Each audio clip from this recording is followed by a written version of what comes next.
اللہ نور السماوات والارض،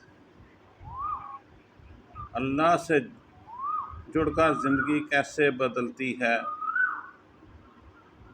کچھ لمحے ایسے ہوتے ہیں جو انسان کی پوری زندگی کا رخ بدل دیتے ہیں۔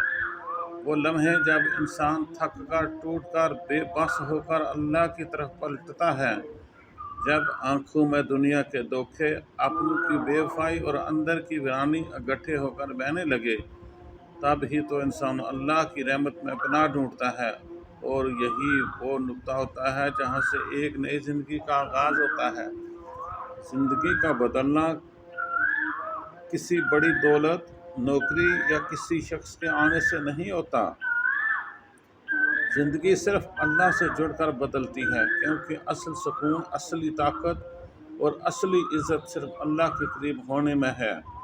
اللہ سے جڑنے کی طرف پہلا قدم یہ کوئی مشکل یا بھاری کام نہیں ہو۔ اللہ سے جڑنے کا مطلب ہے واپس پلٹنا، دل سے لو لگانا اور اس کی رضا کو زندگی کا مقصد بنانا۔ سچی توبہ کرنا، نہ صرف زبان سے بلکہ دل سے کہنا، یا اللہ بس اب میں تیرے بغیر نہیں جی سکتا۔ اپنے گناہوں کو مان کر اپنے دل کی زخموں کو اللہ کے سامنے کھول دینا، یہی جڑنے کی اصل شرط ہے۔ اپنے گناہوں کو مان کر اپنے دل کے زخموں کو اللہ کے سامنے کھول دینا، یہی جڑنے کی پہلی شرط ہے۔ نماز کو دل کا سکون بنانا، نماز صرف فرض پورے کرنے کا نام نہیں بلکہ ایک ملاقات ہے، ایسی ملاقات جس میں ہر نقطہ، ہر لفظ، ہر سجدہ، ہر آنسو تمہارے دل کا بوجھ ہلکا کرتا ہے۔ قرآن سے دوستی کر لو، تھوڑا سا قرآن پڑھنا چاہیے ترجمے کے ساتھ، ایک آیت ہی کیوں نہ ہو۔ قرآن وہ آئینہ ہے جس میں انسان اپنے اندر کی گندگی، اپنی حقیقت اور اپنی عظمت تینوں کو دیکھ لیتا ہے۔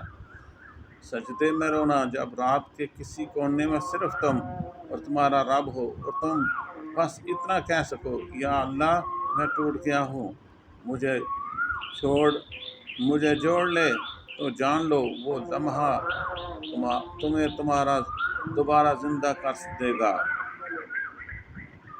یا اللہ میں ٹوٹ گیا ہوں، مجھے جوڑ لو، تو جان لو وہ لمحہ تمہیں دوبارہ زندہ کر دے گا۔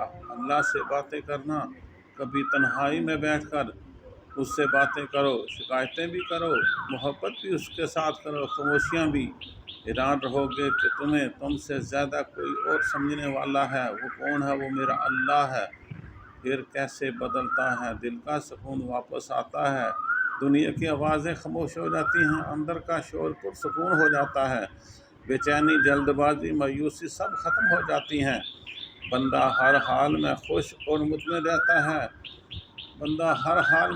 مطمئن رہنا سیکھ لیتا ہے۔ اللہ سے جڑنا ہمیں مضبوط بناتا، یہ ہمیں اللہ پر بھروسہ کرنے کا عاجز بندہ بنا دیتا ہے، اور یہی سب سے بڑی طاقت ہے۔ کبھی زندگی سے تھک جاؤ تو دنیا سے نہیں، اللہ سے جڑنے کی کوشش کیا کرو۔ اللہ تعالی ہمیں توفیق دے اپنے ساتھ جڑنے کی۔ آمین ثم آمین۔